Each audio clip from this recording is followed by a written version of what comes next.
Assalamualaikum warahmatullahi wabarakatuh.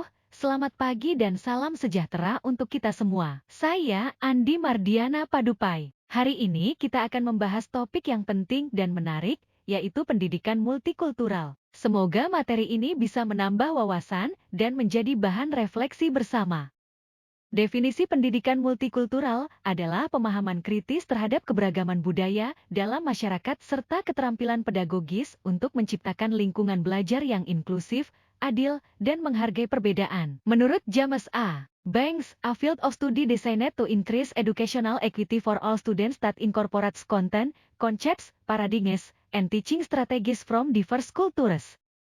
Urgensi pendidikan multikultural. Satu, masyarakat Indonesia sangat majemuk. Indonesia adalah negara majemuk, dengan lebih dari 1.300 suku bangsa, 700 bahasa daerah, serta berbagai agama dan tradisi. Pendidikan harus mencerminkan semangat Bhinneka Tunggal Ika. 2. Mengatasi diskriminasi dan intoleransi. Maraknya diskriminasi, bullying, dan kekerasan berbasis identitas menunjukkan pentingnya pendidikan yang mengajarkan toleransi, empati, dan keadilan sosial. 3. Mempersiapkan warga global. Di era global, siswa harus mampu bekerja lintas budaya dan hidup harmonis dalam keragaman. 4. Menumbuhkan kesadaran kritis. Pendidikan multikultural membekali siswa dengan kesadaran kritis untuk menjadi agen perubahan sosial. Latar belakang sosial historis. 1. Kolonialisme dan warisan ketimpangan. Kolonialisme menciptakan sistem sosial dan pendidikan yang diskriminatif berdasarkan ras, etnis, dan status sosial. 2. Konflik sosial akibat perbedaan. Berbagai konflik berbasis agama, ras, dan antar golongan, seperti di Ambon, Poso, dan Sampit, menunjukkan pentingnya pendidikan yang menumbuhkan damai dan toleransi. 3. Modernisasi dan perubahan sosial. Perubahan zaman meningkatkan interaksi antar budaya. Tanpa pemahaman multikultural, keragaman dapat menjadi sumber konflik. 4. Gerakan keadilan sosial dunia. Di berbagai negara muncul tuntutan akan pendidikan yang adil dan inklusif, seperti dalam gerakan Civil Rights di Amerika Serikat. Konsep dasar budaya dan multikulturalisme. Budaya adalah identitas dan kekayaan suatu kelompok masyarakat, sedangkan multikulturalisme adalah cara pandang dan pendekatan untuk hidup berdampingan secara harmonis dalam keberagaman budaya. Keduanya menjadi dasar penting dalam membangun masyarakat dan pendidikan yang inklusif, adil, dan damai. Pengertian budaya adalah keseluruhan cara hidup suatu kelompok manusia yang diwariskan dari generasi ke generasi. Budaya mencakup berbagai aspek penting dalam kehidupan masyarakat, seperti nilai, norma, dan adat istiadat, bahasa, kepercayaan, serta pengetahuan. Berbagai bentuk seni, penggunaan teknologi, dan sistem sosial yang mengatur kehidupan bersama. Menurut E.B. Taylor, budaya adalah kompleks yang mencakup pengetahuan, kepercayaan, seni, moral, hukum, adat istiadat, dan kebiasaan yang diperoleh manusia sebagai anggota masyarakat.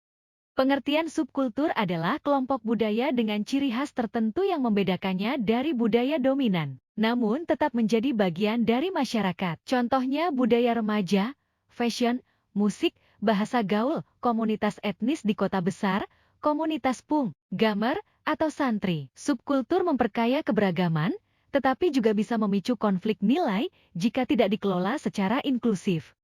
Pengertian multikulturalisme adalah pandangan atau kebijakan yang mengakui, menerima, dan menghargai keragaman budaya dalam masyarakat. Ciri-ciri utama: menghormati hak budaya semua kelompok, menolak dominasi satu budaya, menekankan hidup berdampingan secara damai. Dalam pendidikan, multikulturalisme berarti menghadirkan kurikulum dan pembelajaran yang adil, inklusif, serta menghargai latar belakang budaya peserta didik.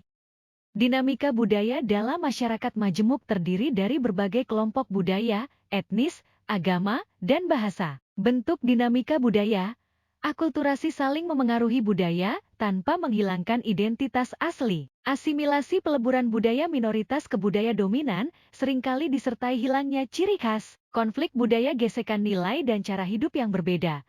Contoh, intoleransi agama. Koeksistensi hidup berdampingan secara damai walau berbeda. Contoh, perayaan lintas agama. Sinergi budaya kolaborasi antar budaya yang menciptakan kekayaan bersama. Contoh, musik lintas etnis, kuliner. Dimensi pendidikan multikultural bukan sekadar menambahkan konten budaya lain ke kurikulum. Ia menyentuh proses belajar mengajar, pola pikir, dan nilai-nilai dasar dalam sistem pendidikan. 4 dimensi utama, 1 dimensi konten, 2 dimensi proses, 3 dimensi persepsi, 4 dimensi transformasi nilai.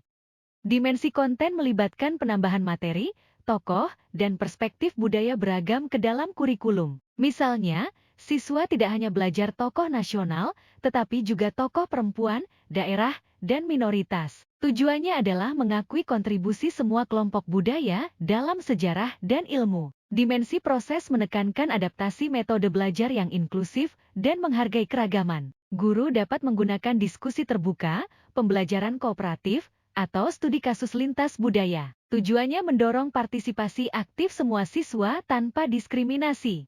Dimensi persepsi bertujuan mengajak siswa merefleksikan prasangka dan stereotip yang mereka miliki. Contohnya melalui diskusi tentang representasi gender atau etnis di media, serta analisis bias dalam buku pelajaran. Tujuannya membangun kesadaran kritis dan empati antar budaya. Dimensi transformasi nilai mendorong siswa mengembangkan nilai keadilan sosial, toleransi, dan solidaritas. Guru dapat memfasilitasi proyek sosial yang mengajak siswa menjadi agen perubahan. Tujuannya mencetak warga yang aktif memperjuangkan keadilan dan perdamaian.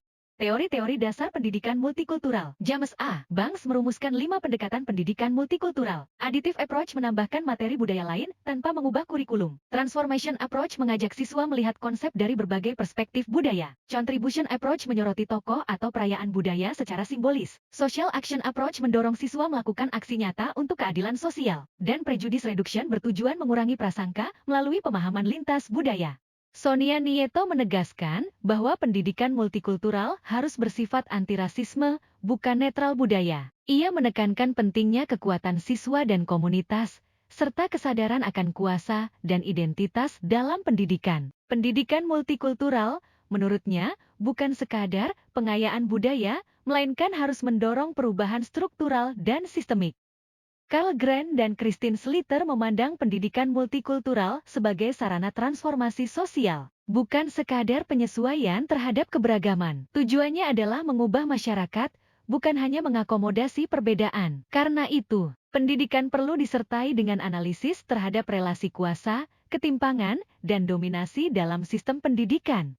Pengertian identitas adalah cara individu atau kelompok memandang dirinya dan dipandang oleh orang lain. Identitas terbentuk tidak hanya dari faktor bawaan seperti ras atau etnis, tetapi juga melalui pengalaman, pendidikan, budaya, dan relasi sosial.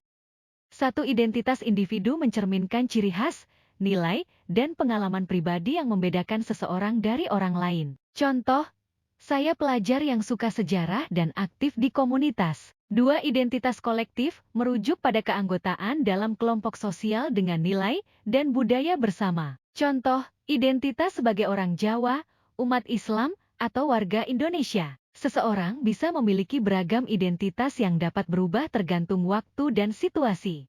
Komponen identitas sosial mencakup gender, etnisitas, agama, bahasa, dan status sosial. Gender bukan hanya soal jenis kelamin biologis, tetapi juga berkaitan dengan norma dan peran sosial yang dapat memunculkan stereotip dan ketimpangan. Etnisitas berkaitan dengan asal-usul budaya dan bahasa di Indonesia. Keragaman lebih dari 1.300 kelompok etnis menjadi kekayaan yang perlu dikelola secara inklusif, agar tidak menimbulkan konflik. Agama membentuk nilai dan perilaku moral. Meski Indonesia mengakui 6 agama resmi, sikap saling menghargai tetap penting dalam menghadapi perbedaan keyakinan. Bahasa adalah wujud identitas budaya bahasa daerah, mencerminkan cara pikir komunitas, dan perlu dilestarikan. Status sosial menunjukkan posisi dalam masyarakat dan memengaruhi akses terhadap layanan publik. Kelompok dengan status rendah cenderung lebih rentan terhadap diskriminasi.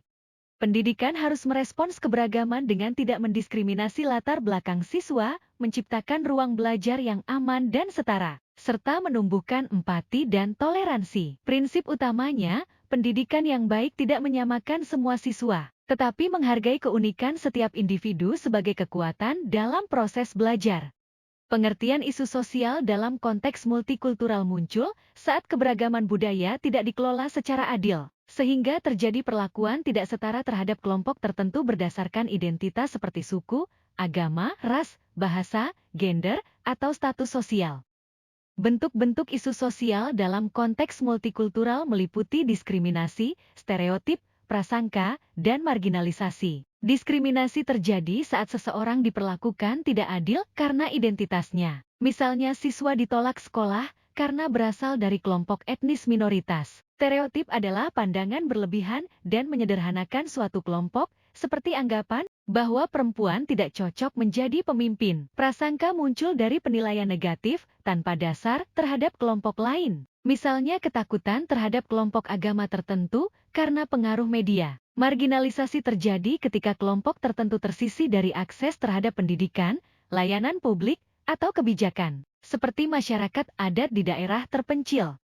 Dalam konteks lokal, isu multikultural terlihat dari berbagai kasus nyata. Di daerah seperti Bekasi dan Tolikara, kelompok minoritas keagamaan mengalami pembatasan beribadah akibat tekanan mayoritas, yang menimbulkan keretakan sosial. Di sekolah, anak-anak dari suku minoritas sering menjadi korban ejekan karena bahasa atau logat, berdampak pada rendahnya rasa percaya diri, dan bahkan putus sekolah. Sementara itu, di daerah terpencil seperti Papua dan NTT, kurangnya guru dan fasilitas menyebabkan kesenjangan akses pendidikan. Situasi ini mencerminkan bentuk marginalisasi struktural yang menghambat keadilan pendidikan. Secara global, diskriminasi multikultural tampak pada berbagai isu. Di Amerika Serikat, gerakan Black Lives Matter menyoroti ketimpangan perlakuan terhadap warga kulit hitam dalam hukum, pendidikan, dan ekonomi. Di Eropa, Muslim kerap dicurigai, memicu pelarangan jilbab dan kekerasan sosial. Sementara itu, pengungsi dan imigran sering dianggap mengancam budaya lokal, sehingga dibatasi aksesnya ke pendidikan dan pekerjaan. Pendidikan multikultural berperan membongkar stereotip dan prasangka lewat dialog dan refleksi, menanamkan nilai keadilan serta empati, agar siswa tidak menjadi pelaku atau korban diskriminasi, serta membangun kesadaran kritis terhadap struktur sosial yang menindas kelompok tertentu.